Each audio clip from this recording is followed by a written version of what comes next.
Lanjut ke toko tua pecinan ya. Toko tua pecinan di kota Cirebon.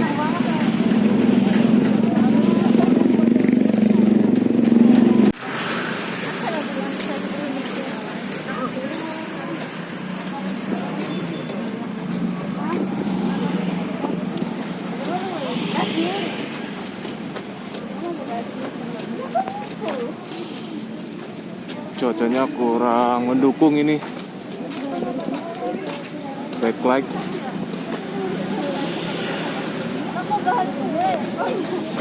Ini kita lanjut ke toko pecinan di jalan mana gitu ya. Ini masih di Jalan Talang. Jalan Talang nomor 13.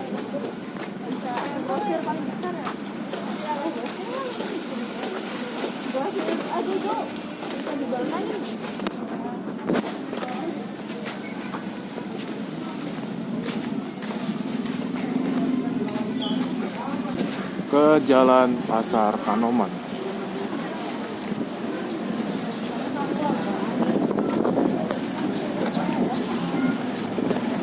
Hanya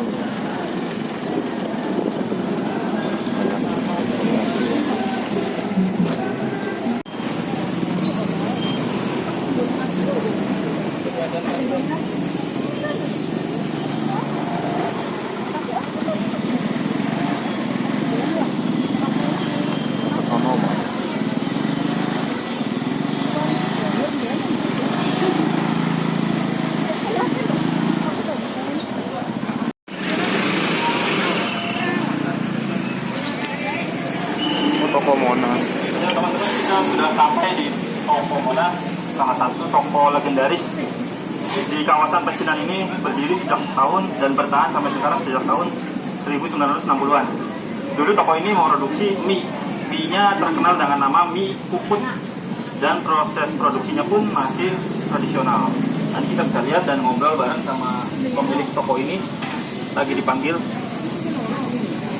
Sepanjang jalan ini termasuk kawasan pecinan Cirebon. Namun bangunannya sudah agak modern gitu. Seperti Pak Teddy bilang, tadi kan sudah terkikis oleh zaman, pada zaman Orde Baru sudah dibangunlah toko-toko dengan gaya modern seperti ini, pelebaran jalan gitu. Jadi yang disebut kawasan pecinan ini dari ujung sana, dari Jalan Temanggung Hero, masuk Hero sini, terus ke sini Jalan Kanoman namanya, kemudian Jalan Winaon, itu kawasan pecinan semua. Hampir di arah kiri ada Pak, itu kawasan pecinan juga sebagian. Selamat datang di toko Monas ya. Jadi kebetulan bapak-bapak mungkin baru datang ke Ini wajah baru dari mana? peserta kemarin. Oh ini ya. baru lagi. Jadi toko Monas ini sebetulnya dulunya tidak berupa toko begini. Kita itu spesialnya dijual di bidang mie ya. Saya adalah generasi keempat mungkin ya. Ini saya asli dari Tiongkok ya. Dulu merantau ke tanah Jawa, ke Indonesia, dan waktu di sana memang orang Cina kan tahu sendiri ya, makanan utamanya mie ya. Dan dia di sini akhirnya untuk berniaga, untuk ini mencoba jual mie.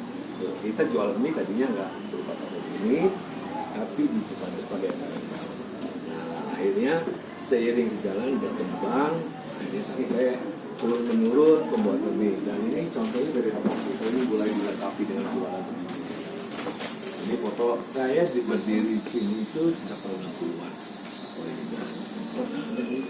Ini jadi dari kakek saya, bapak saya lama, itu yang dulu, yang lama berdiri sampai sekarang.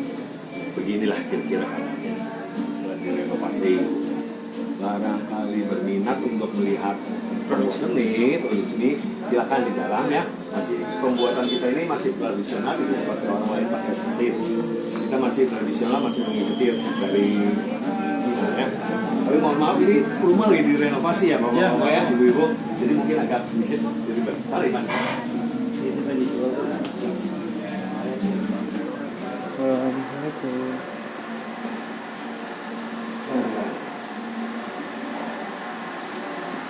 ini rumah kuno ya, berarti ini sebelumnya rumah kuno. kok dari tahun berapa ini? 50-an. Belum.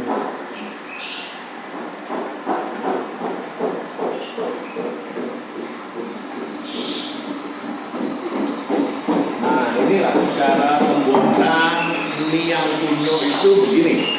Jadi tidak menggunakan mesin, tapi masih menggunakan tradisional. Silakan, barangkali mau didokumentasikan. pakai gitu.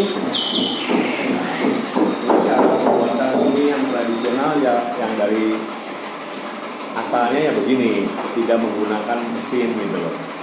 Terus digiling terus sampai akhirnya digiling.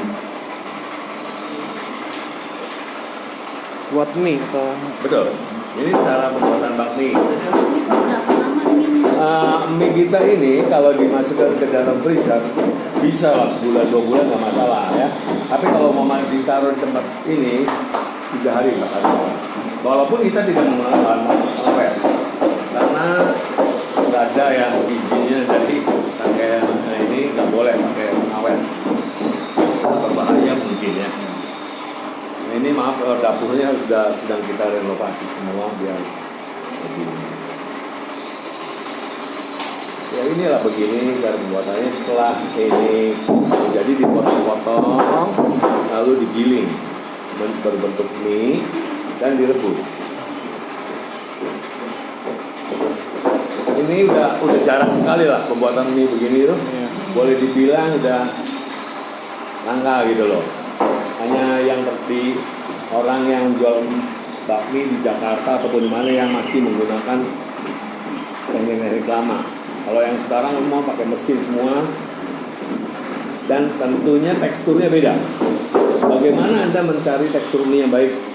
Mie yang baik itu banyak terbuat dari tepung terigu, tidak banyak campuran dari sagu ya, dari aci itu enggak. Sehingga kalau digigit itu putus di gigi. Kalau yang jelek itu lengket, karena dia banyak campur dengan tepung kanji. Kalau yang bagus itu putus, kita makan putus-putus dan tidak lengket di mulut. Dan juga kita perlu tahu tidak semua mie itu bisa dibikin semua masakan. Artinya ada mie yang tekstur tertentu yang hanya bisa dibuat, misalnya ada yang ingin membuat yangen ya, mie ayam itu harusnya mie yang kering, nggak bisa mie yang basah seperti yang kita produksi. Harus pesan, Pak, saya mau minta mie kering. Bila kemarin kita bikinnya sediakan jangan masak dulu, nanti Anda di rumah bisa masak. Kalau mie basah yang seperti di depan itu biasanya untuk digoreng. Untuk digoreng ataupun untuk lomi biasanya masakan mie yang ada kuahnya gitu. Kalau ini untuk mie yang biar nggak bisa, harus minta lagi kering lagi belum matang. Ini kan setelah ini direbus nih, direbus kemarin sehingga jadi ini sudah matang sebelum. Nah ini nggak bisa. Jadi Anda harus tahu, oh kita mau masak apa. Kalau bisa, oh mie-nya nggak cocok ya untuk bakmi ini. Tidak semua loh. Jadi tidak semua bisa bakmi itu diterapkan. Jadi ya bedanya mie ini dengan mie kering apa? Kalau mie kering itu di-fry, dikeringkan ya. Kalau kita enggak berbentuk basah dan kita menggunakan minyaknya itu minyak kelapa dan minyak sayur untuk finishingnya, sehingga mie kita itu lebih wangi dan lebih gurih rasanya. Karena ada minyak kelapa dan minyak sayur. Mie ini bisa bertahan selama dalam suhu 12 hari ya. Karena kita menggunakan pengawet, tapi Anda kalau masukkan freezer itu sampai bisa 1 bulan itu nggak masalah. Nah, nggak masalah. Tapi kalau dimasukkan ke dalam freezer ya. Jadi terus diginiin terus. Lumayan keringet lah. Kenapa? Keringet maksudnya. Habis olahraga sih. Iya. Sampai berapa kali itu Pak? Kenapa? Berapa Sampai kali? berapa kali digini? Oh, ini sampai kalis kalau orang kita bilang tuh. Sampai kalis. Ini kan tadinya awalnya dari ini. Coba lu keluar ini tuh. Tempat ini dulu. Tuh. Nah, ini. Nah, dari sini dulu. Taruh ke atas. Ini terigunya pun sudah kita hitung, udah ukur, coba ambil ini. Jadi timbang sama kita terigunya. Ya, nah, kayak gitu ya, apa? Nah, contohnya seperti ini dicampurkan ke sini, gitu loh. Jadi semua sudah ada resepnya. Langsung pertama kali digini dulu setelah begini lama-lama kan dia seperti adonan gitu ya, baru diginikan supaya ini, nah baru itu dipotong-potong masuk ke dalam gilingan itu mesin ini giling akhirnya dia pulang ini. Setelah ini dijadikan masukkan ke dalam ini kompor ini direbus. Setelah perebusan baru kita masukkan ke dalam kasih minyak sedikit sambil digilingkan baru kita panas. Tapi nggak boleh panas-panas dibungkus ya. Iya, betul betul. Harus digilingkan dulu ya. Ini harganya lebih murah sehingga harga jualnya pun murah. Nah, nanti yang membedakan adalah tekstur dagingnya. Barangkali ada pertanyaan apa?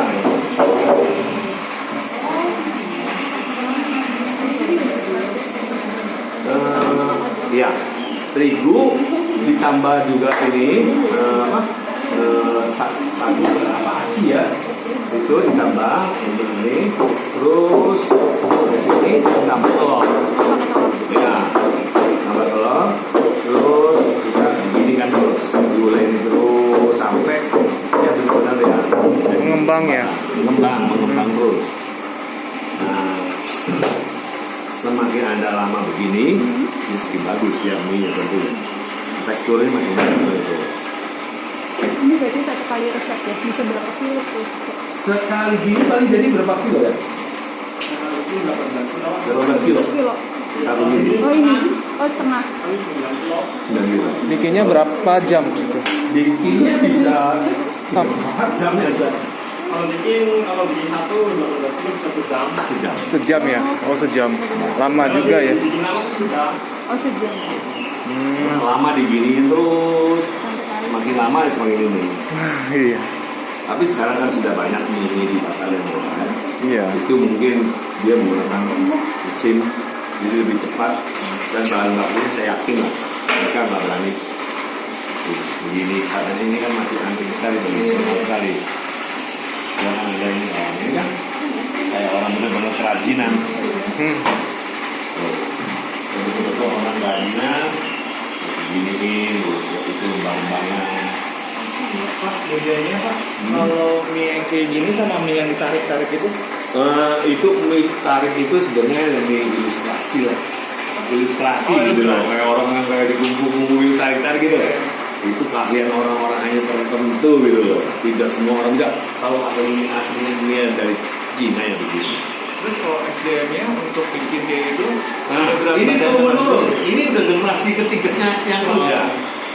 Ini udah turun menurun ini. Anak papanya, kakeknya kerja sama kakek saya, anaknya, papanya dia kerja sama mama saya. Sekarang ini Ini harus kayu ya? kenapa? Harus kayu alasnya. Oh iya dong, dia lembat. Oh iya. Terus SDM-nya juga ada berat badan tertentu? Kenapa? Ada berat badan tertentu? Oh enggak. Cuma ini keahlian aja. Oh.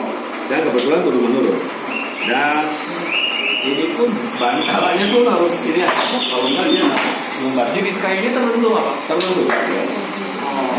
Kalau kamu udah patah, Ini apa? Jati. Oh jati. Jadi kayunya tertentu, jadi dan itu pun harus pembelian kayunya harus kuat. Ini. Jadi kalau bapak-bapak kebetulan sekali dibawa ke Maestro Cirebon untuk punya pembuatan mie, ya bersyukur bisa lihat mie tradisional yang mie betul-betul pembuatannya benar gitu loh. Kalau mie yang banyak Anda lihat di itu sih.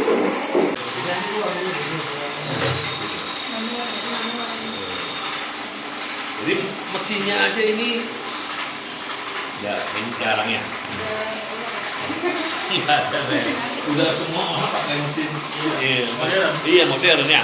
Ini mesinnya tradisional benar-benar. Dan juga ukuran-ukuran ininya tuh bisa di sini ya. Dan ini. Jadi ini salah satu mesin antik juga saya bilang. Masih dipakai ya? Masih. Ini sampai sekarang masih kita pakai. tergolong awet ya? Kenapa? Tergolong awet ya berarti? Yo, iya. Ini pelihara loh. Kalau mama ada yang haus kita bikinin. Kalau mesin ini malah kita nggak pakai. Cepet Iya, cepet tuh. Oh ini masih awet ya nih?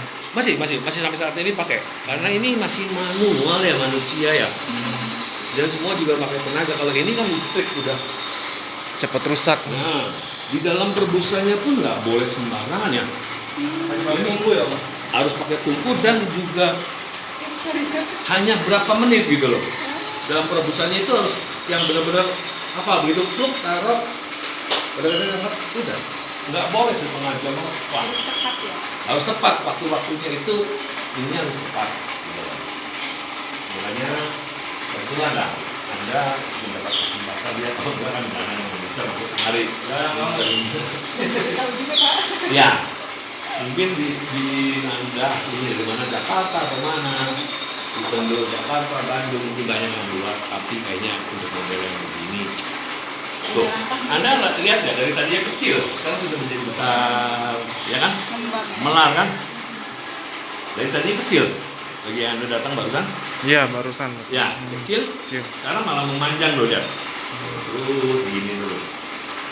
Gak sadar memanjang nanti makin begini lagi dia begini. Kalau udah siap ya udah potongin, yang lain bantu kembali giling sama rebus. Dan minyak harus macam-macam. Oh, itu kayak mesinnya ya. Kasih saling.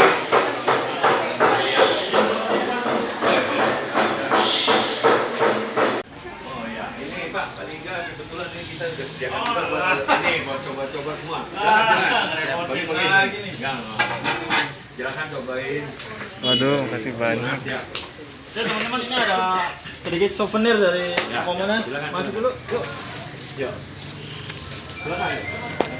Nyobain Terima ininya. kasih. Terima kasih. Ya, makasih Om. Makasih banyak. Cobain deh. Nanti tolong olahannya kalau bisa diposting, dipoto. Siap. Itu ke Komonas. Oke, ada Oke. Instagram. Ntar yang kreatif kita lihat.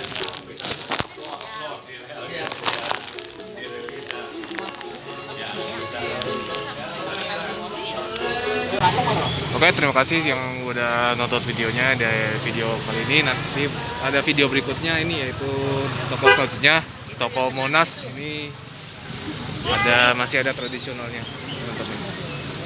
Demikian videonya, sekian dari saya. Assalamualaikum warahmatullahi wabarakatuh. Yuk kita akan lanjut lagi.